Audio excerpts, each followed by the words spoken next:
नमस्कार, मी करणसिंह पवार. आपण पाहता LS मराठी. निवडणुकांच्या या विशेष बुलेटिनमध्ये आपलं स्वागत.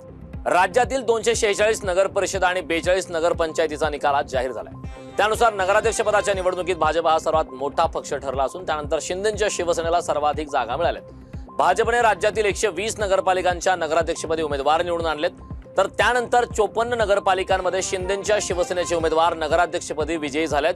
दरम्यान राष्ट्रवादी अजित पवार गटाने 40 जागांवर बाजी मारली. पुणे जिल्ह्यात सर्वात जास्त नगर परिषदांवर झेंडा फडकवत राज्याचे उपमुख्यमंत्री अजित पवार यांनी आपणच पुण्याचे दादा असल्याचं दाखवून दिलंय.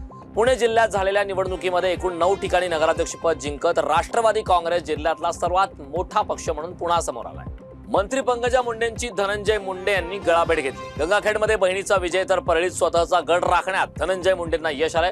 हात उंचावत धनंजय मुंडेंनी विजय जल्लोष केलाय. सांगलीच्या विटा नगर परिषदेवर अखेर शिवसेना शिंदे गटाचा भगवा फडकलाय. विटा नगर परिषदेत सत्तांतर घडवत माजी आमदार आणि भाजपाचे नेते सदाशिव पाटील यांच्या 55 वर्षाच्या सत्तेला सुरुंग लावत शिवसेना शिंदे गटाने निर्विवाद सत्ता मिळवली आहे. नगराध्यक्षपदाच्या निवडणुकीत देखील शिवसेना शिंदे गटाने बाजी मारली असून काजल म्हेत्रे या नगराध्यक्षपदाच्या निवडणुकीत विजयी झाले.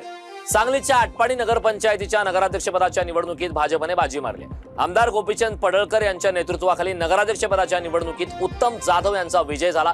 या विजयानंतर आमदार गोपीचंद पडळकर यांच्यासह कार्यकर्त्यांनी आटपाडी तहसील कार्यालयासमोर एकच जल्लोष केला. परभणीच्या पाथरी पालिका निवडणुकीत माजी आमदार बाबाजानी दुर्राणी यांना मोठा धक्का बसलाय. शिंदेंच्या शिवसेनेचे आसिफ खान 436 मतांनी विजयी झालेत. 1984 पासून या पालिकेवर बाबाजानी यांची एक हाती सत्ता होती. काँग्रेसला 12, शिवसेनेला 9 आणि अजित पवार यांच्या राष्ट्रवादीला केवळ 2 जागांवर समाधान मानावे लागले.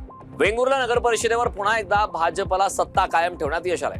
नगराध्यक्षपदाचे उमेदवार दिलीप उर्फ राजन गिरप यांनी विजय संपादन केलाय. वेंगुर्ला नगर परिषदेत भाजपला तब्बल 16 जागांवर विजय मिळवता आला. पंढरपूर नगरपालिका निवडणुकीत तीर्थक्षेत्र विकास आघाडीच्या उमेदवार डॉक्टर प्रणिता भालके यांनी 11,000 मतांनी भाजपचे उमेदवार श्यामल शिरसाट यांचा पराभव केलाय. यामुळे माजी आमदार प्रशांत पारिचारक आणि भाजपचे आमदार समाधान आवताडे यांना मोठा धक्का बसलाय. बारामतीमध्ये उपमुख्यमंत्री अजित पवार यांच्या राष्ट्रवादीचे नगराध्यक्ष आणि 35 नगरसेवक विजयी झाले असून 8 उमेदवार पराभूत झाले. या पराभवाचं आत्मचिंतन सर्व पक्षातील प्रमुख कार्यकर्ते बसून करणार आणि बारामतीकरांनी दाखवलेल्या विश्वासाचं सोनं केल्याशिवाय राहणार नाही असं वक्तव्य नगराध्यक्ष सचिन सातव यांनी केलंय. वर्धा जिल्ह्यात गृहराज्यमंत्री पंकज भोयर यांना मोठा धक्का बसलाय.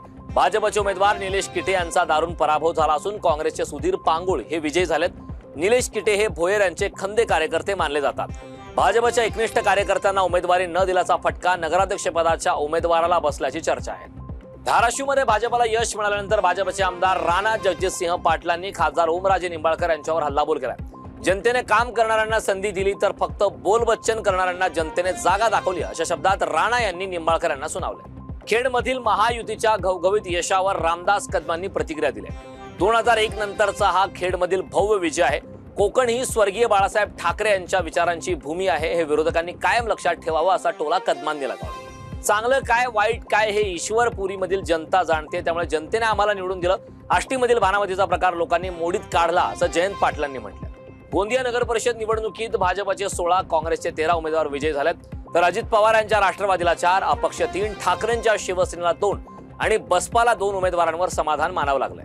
सातारा जिल्ह्यातील यशाचं श्रेय मंत्री शिवेंद्रराजे भोसलेंनी भाजप कार्यकर्ता आणि मुख्यमंत्री फडणवीसांना दिले. बंडखोर उमेदवारांना पक्षाची दार उघडी असणार, पण जे पक्षच सोडून गेले त्यांच्यासाठी दारं कायमची बंद करावीत अशी मागणी त्यांनी केली. नगरपालिकेमध्ये अपक्ष उमेदवार आणि भाजप एकत्र काम करणार असल्याचं सुद्धा त्यांनी सांगितलं. बुलढाणा नगर परिषदेत आमदार संजय गायकवाड यांच्या एकाती नेतृत्वात शिंदेंच्या शिवसेनेनं आपली ताकद दाखवली. नगराध्यक्षपदाच्या लढतीत पूजा संजय गायकवाड यांनी प्रतिस्पर्धी उमेदवारांवर दणदणीत विजय मिळवलाय. निवडणुकीच्या रिंगणात पूजा गायकवाड, काँग्रेसच्या लक्ष्मी काकस आणि भाजपच्या अर्पिता विजय शिंदे यांच्यात चुरस होती. वेगवान बातम्यांचा आढावा घेतल्यानंतर या बुलेटिनमध्ये वेळ झालेली आहे. इथेच थांबण्याची. पाहत रहा LS मराठी.